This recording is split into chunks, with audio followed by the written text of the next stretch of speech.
Hey folks, welcome to The Artist Craft. I am your host Stacey Cochran, and I am thrilled to have in studio today the program director Sadie Tillery of the Full Frame Documentary Film Festival.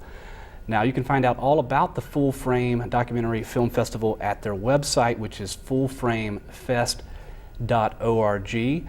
And Sadie is the program director, so she knows all the content, all the ins and outs of what this year's festival has in store for viewers. As you're watching the program tonight, I would encourage you to go check out their website. They have a great lineup this year, a bunch of folks screening films here in North Carolina, over in Durham, North Carolina. So check them out online at fullframefest.org. Sadie, thank you very much for joining us in studio. Thanks so much for having me. So tell me a little bit about the Full Frame Documentary Film Festival. What is its mission? What is its purpose? We're a 4-day all-documentary film festival. So every spring we show about 100 films over the course of a long weekend. This is our 14th annual film festival. And I think the festival was founded and continues to go forward with the mission to give documentary films a theatrical experience. Fewer and fewer documentaries are making their way into mainstream theatrical markets, so it's really important that this work has a chance to be seen on the big screen. Absolutely. So how can folks who are watching at home, how can they attend? Are there a bunch of different theaters? Is the website the best place to go to begin with? The website is the best resource. At this point, because we're so close to the festival, individual tickets are the best way to attend, and those can be purchased in advance up until the day before the festival. And at that point, you'll then want to show up on site to obtain a ticket to go to any number of films. And is it the history that the tickets will sell out in advance? So if folks are watching, should they purchase their ticket online, or? Yes, we do anticipate a great number of sellouts. In fact, pass holders and advance ticket buyers are already purchasing tickets. I think as of this morning we had 12 sellouts already. So wow. It's important that if you're planning to attend, you get in there and select tickets for what you're interested in seeing now. That said, even if you get sold out, we do something called the last minute line at the festival. So you can show up at the venue half an hour or so before the show and wait in the last minute line. And if tickets become available at that point, you can buy them for $10 in the line. So for folks who are watching at home who have never attended a film festival, are there multiple theaters screening films? Are they close by? How does that work logistically?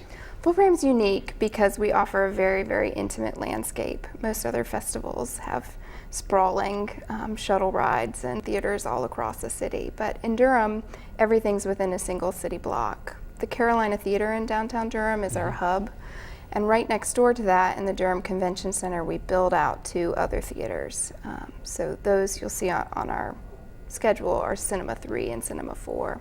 So on a typical night of the festival, let's say on a Friday night, how many films are screening at the same time, or do you as program director line it up so that there aren't screening at the same time?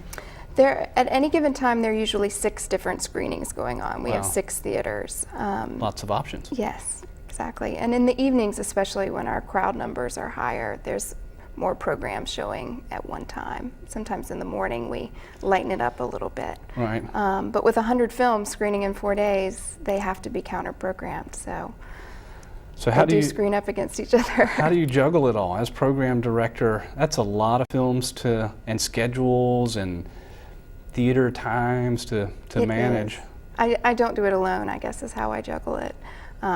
There's a team of 8 of us that work year-round to put on the festival, which I think often surprises people that for 4 days, 8 people dedicate 361 of them to put it on.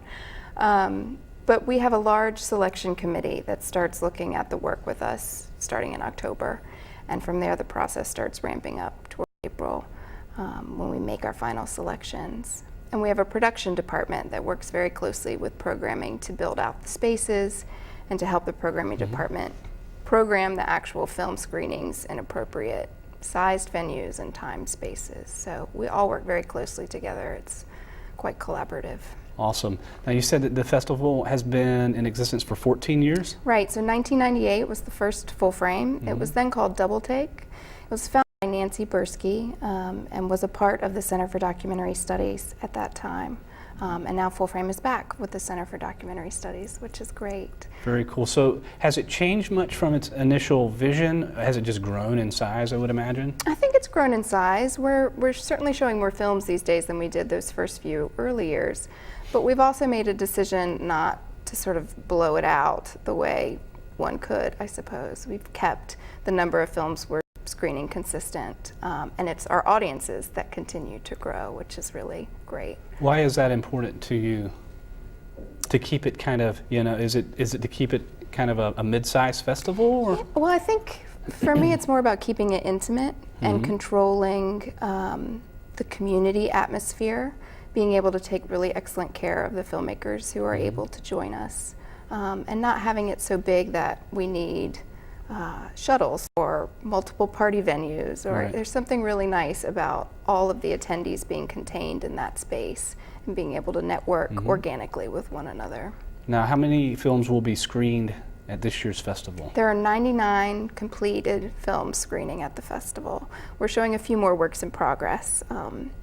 It's part of we do a program with the Southern Documentary Fund where we show works in progress, and also the Garrett Scott Documentary Development Grant. So if you count those, it's a few more, but 99 completed About films. 100 films.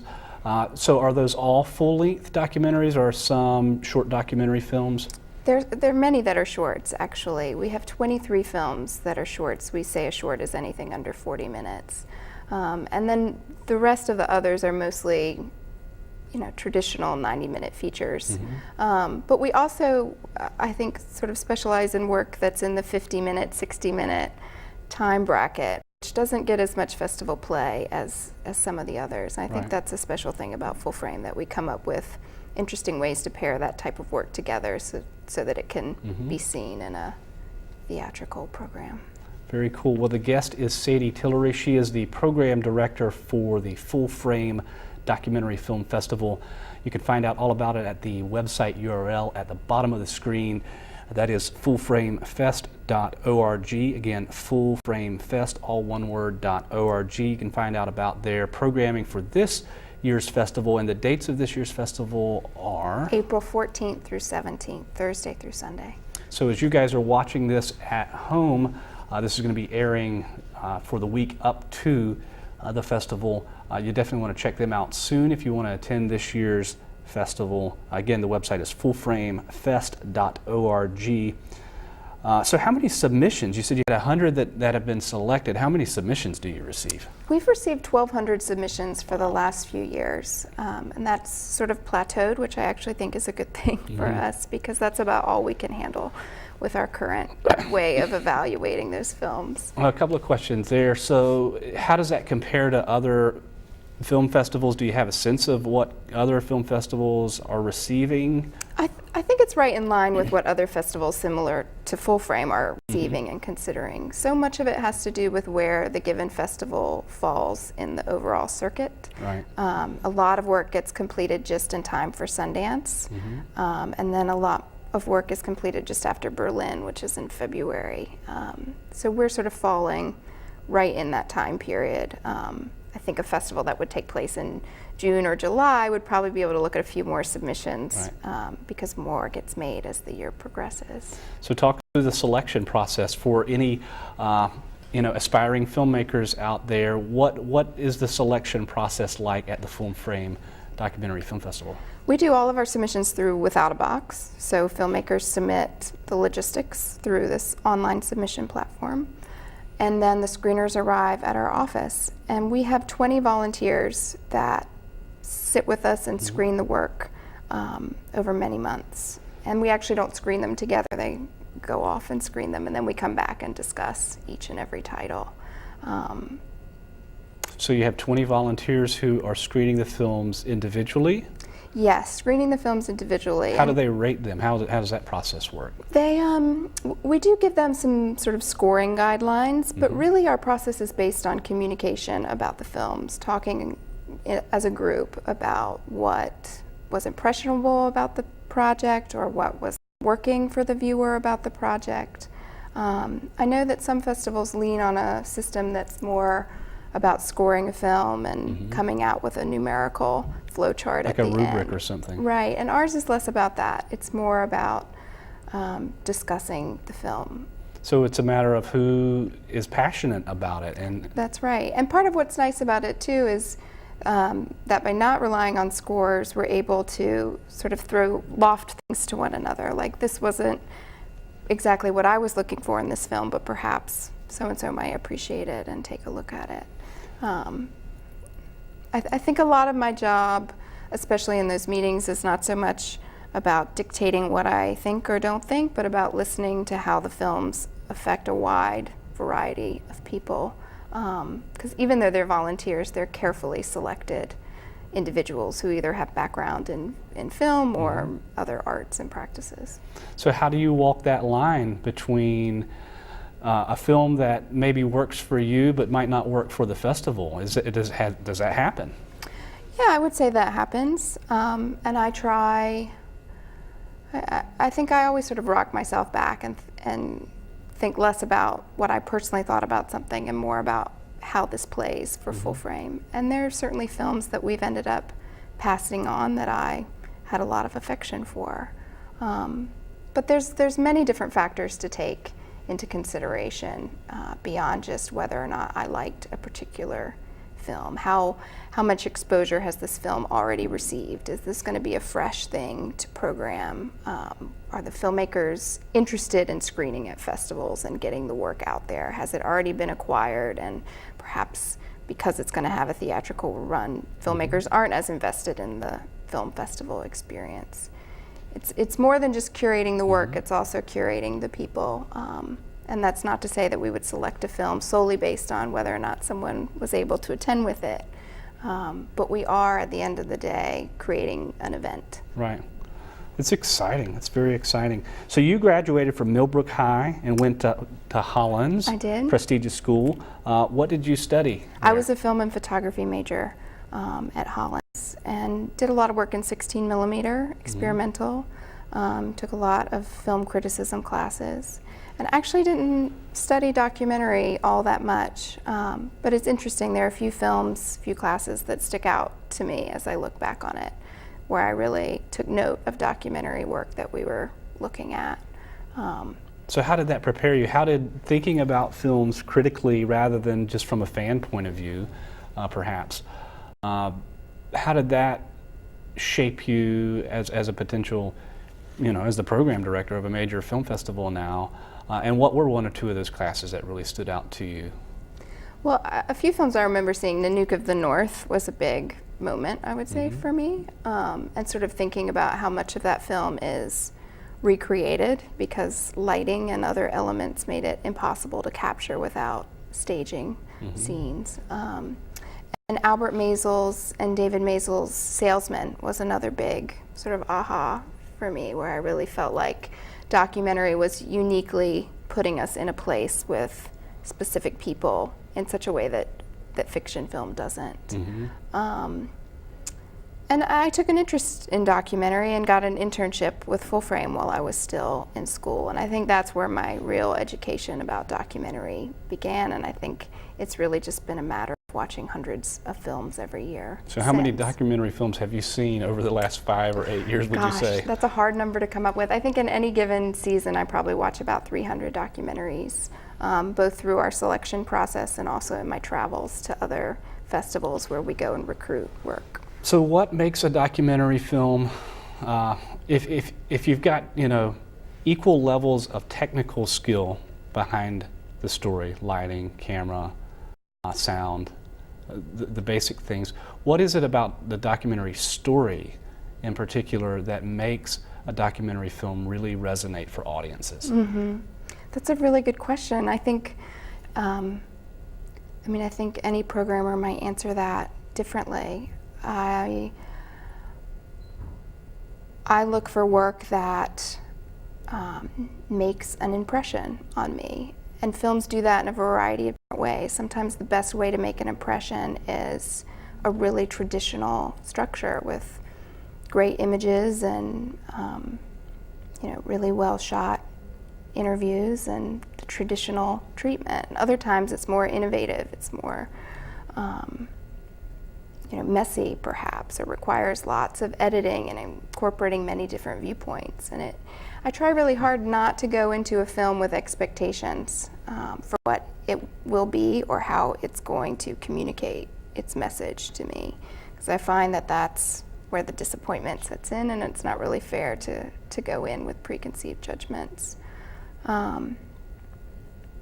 But I think ultimately I'm looking for a film that will move me in some way, either move me to think or move me to care, that makes an impression. Sure. Well, the guest is Sadie Tillery. She's the program director for the Full Frame Documentary Film Festival. The website, as you can probably see at the bottom of the screen, is fullframefest.org if you want to find out all about this year's festival. If you're watching this on YouTube, you can check out next year's Full Frame Fest as well at fullframefest.org. I'm fascinated by documentary film. You can't tell. So tell us a little bit about structure. You mentioned structure in a story. How does structure work in a documentary film? Is it a matter of shot count in a film? Is it a matter of having a beginning, middle, and end? Is it more complicated than that? I mean, to make it even more complicated, I think it depends on what film you're looking at. I think a common thing that I feel as I'm looking at documentary work is that the filmmaker hasn't necessarily let the story breathe enough, that the structure feels rushed, or the type of individuals the filmmakers gained access to feels somewhat anecdotal as opposed to being researched and really thought out. I think that can affect structure when you're trying to rush to finish a film, perhaps, or I mean, the flip side of that is sometimes you see films that are too long and structure need to be tightened, where they're dwelling on moments of the story that perhaps they were responding to because they were there, but as a viewer aren't as impactful. And some films, I mean, it's not that one style works for me more than others, it's just the very best of that particular style. And I think some people get hung up on documentary stories. What's the story? Where's the arc? And some of the work we've shown over the past few years doesn't even necessarily have a story. It's about making a statement or having an impression left out there. You could call those more experimental films. How important is the director's point? Like, for me, when I'm watching a really what I consider a good documentary film, I get to the end of it and I'm moved to want to do something. Like, I understand, okay, this is what the director's point was. And then for ones that don't work as well for me, I think I have a feeling of, okay, well, what was that I just watched, and what am I supposed to do with that information? Right. Yeah, I mean, and I think for some people, they really like to be left with a concrete, confident message. I think other films being made these days are perhaps trying to leave filmmakers with more ambiguous messages, because perhaps the answer is more gray than other filmmakers have portrayed in their works. Sure. I think for me, it's less about have I come away with something I need to go forth and do, and more about have I understood some part of the world, some person's experience that I didn't previously understand or even previously be aware of. I think that's what really starts to interest and move me. So are there other events with the festival other than screenings that folks can attend? Yes, we have our annual opening night party, which will take place on Thursday night after the film. We're also offering outdoor screenings this year. We did that last year on Friday and Saturday night. They're in Durham Central Park. And at the Saturday night showing, there's going to be a food truck roundup starting at 6:30. So folks can go get some food from their favorite truck and sit on the lawn to watch Who Took the Bump, which is a film about Le Tigre. Very cool. So how many of your non-local attendees, or where do, first, how many non-local attendees do you have? like percentage-wise? Is it mostly local folks from here in North Carolina, or is it a festival that draws people from all around the world? I would guess that most of our audience is local. If I had to pick a percentage in this moment, it would probably be 60-40. But we do have so many filmmakers that join us from New York, and even international filmmakers that come in, and industry members that see Full Frame as a really special 4 days on their calendar, a chance to network and discuss the documentary form in a way that they don't necessarily get to, even living down the street from one another in New York. I think Full Frame can sort of be seen as a retreat in that way for the documentary community. Well, that's very cool. So tell us a little bit about your categories for this year. What are the film categories? Our biggest category is the New Docs program. Those are all films made within the last 2 years. There's 66 films screening in that section. 23 of them are shorts, and the remaining ones are features.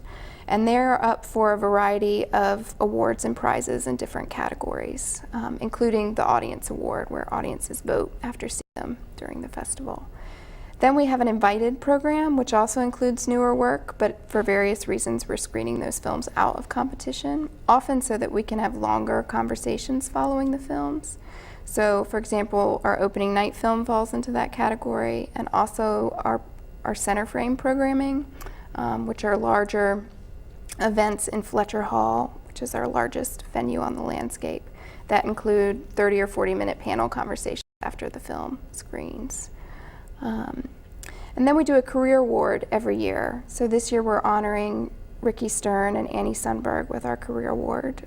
They're two very accomplished filmmakers who made The Trials of Darryl Hunt and The Devil Came on Horseback, and last year's Joan Rivers, A Piece of Work. So we're very excited that they'll be at the festival. We're going to show a retrospective of their older work, and we're also showing the U.S. premiere of their latest film, which is titled Burma Soldier. And then lastly, we do a thematic program every year, which I think is one of the most unique elements of Full Frame as an event. And I think it's been around since the festival was founded in '98, but we invite a guest curator to program a group of films around a particular topic. And usually it's a topic that's selected by the programming department that's a reflection of something we've seen in the year previous as entries. And this year, our theme is on archival footage and innovative ways that older found archival footage can be utilized in the documentary form. How cool is that? Yeah, so Rick Pralinger, who runs an archive out in San Francisco, the Pralinger Archives, he'll be joining us for the festival, and he's curated 10 films that we'll be screening over the 4 days. So very cool. So the categories again: the Career Award, the Invited Films, the Thematic, and you said the Garrett Scott grant? The New Docs. New Docs is the large 66 film competitive slate. And Garrett Scott is another great thing that we offer at the festival. The Garrett Scott Documentary Development Grant was created in honor of Garrett Scott, who was a filmmaker who, along with his co-director, showed a film at Full Frame and then passed away a few years later. And the grant has been created in his memory as a reflection of how much Full Frame and attending the festival meant to him and his career. So every year a panel of the founding judges for the grant select 2 or 3 up-and-coming filmmakers to attend Full Frame and network within the community, attend screenings and panel discussions, and then they also have an opportunity to show a few minutes of their own work in progresses. So it's a special thing that has been created in his memory, and I think we're on our 5th year now. This sounds outstanding. That's awesome. So do you guys need volunteers for this year, or are you pretty solid with volunteers? We're pretty robust with the volunteers. Our volunteer application, it takes about 400 volunteers for us to get through the weekend, and we're always grateful for those who come out and support us in that tremendous way. But the application goes online in January, and typically the program fills up pretty quickly. Cool. And again, if you're watching at home and you want to volunteer in next year's Full Frame Festival, I know it's a little bit early to begin thinking about that, but this video will make its way onto the web. So if you're watching this and you want to volunteer to help out at the 2012 Full Frame Festival, check out their website, fullframefest.org. Well, we're coming down to our last 2.5 or 3 minutes here. So who are some of the 2011 sponsors for the festival? Duke University our presenting sponsor. That's our largest banner sponsor of the festival, and we're grateful for their support. The City of Durham is also very supportive of the festival, and then we enjoy support from the film industry. So A&E Indie Films is a large supporter. The Documentary Channel is a new sponsor for this year, along with HBO Documentary Films. So we enjoy a wide range of sponsor support, and we're grateful. So how cool is the Documentary Channel? I love that. I love that network. We're very excited to have them on site. I think they're going to be making the most of our filmmakers who are in attendance and taking time to record some pieces while in Durham. Awesome. So what advice would you give to a young documentary filmmaker, or maybe just a new documentary filmmaker for that matter, who would like to start screening her film at festivals like Full Frame? How do you market a film like that, you know? It's incredible. It's not only how many films are being made these days, but how many festivals there are where you can show them. And I can appreciate how daunting that must seem to a new filmmaker. But I think it's important to set aside some time to do research and figure out where you would like to go show your work. And then start sending in applications and screeners and seeing what sticks. There's so many different routes that a filmmaker could take, depending on what their goals were for the project. But on our end, from a judging standpoint, following all instructions is really important. And maintaining good communication too. Full Frame, we're lucky in that we're not a premiere focused event, so we don't get into some of those bidding wars, but there are festivals that have those types of requirements, and I think sometimes filmmakers aren't aware of all of the rules that they'll need to follow. So you're in a pretty good position to start making films yourself, wouldn't you say? Is that an ambition that you have? And if so, how has learning how a program is put together, you know, affected that? Yeah, I made a lot of work in college, and I really enjoyed it. And I always thought that maybe in this job I would sort of program during the busy season and then be more creative during the off season, and that hasn't really stuck for me. I still take a lot of photographs and dabble with it every now and again, but cooking has sort of taken that creative part of me, and I have no current ambitions to start submitting works of my own. Okay. So. In less than 10 seconds, at the end of the day, what is the most satisfying thing about being the program director for Full Frame? Watching filmmakers get to share their work with audiences is a pretty satisfying thing. Very cool.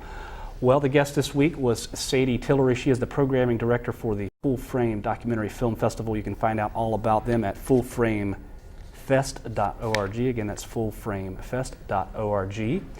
For all of us here at the Artist Craft, I want to thank Sadie for joining us in studio. Thank you. Thank you for having me. And for Michael and Marnie working hard in the control room, I want to thank you guys for tuning in. Thanks so much.